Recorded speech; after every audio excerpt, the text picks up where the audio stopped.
Batu orang beriman, antara tanda orang beriman ialah sentiasa bersedia untuk mati. Bahkan Nabi sebut dalam satu hadis, orang yang paling cerdik, orang yang paling waras dan paling cerdik, siapa? Yang banyak ingat mati. Banyak tu berapa kali sehari dia ingat mati?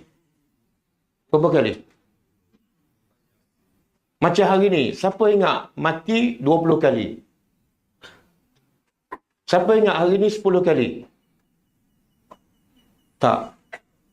Siapa ingat hari ni 5 kali pasal kematian? Takkan semua tak cerdik. Nabi kata orang paling cerdik ialah orang paling banyak.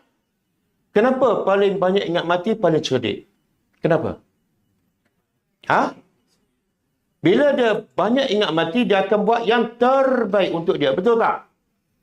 Dan bila dia buat banyak yang terbaik, dia akan dapat syurga yang tertinggi. Ini orang paling cerdik.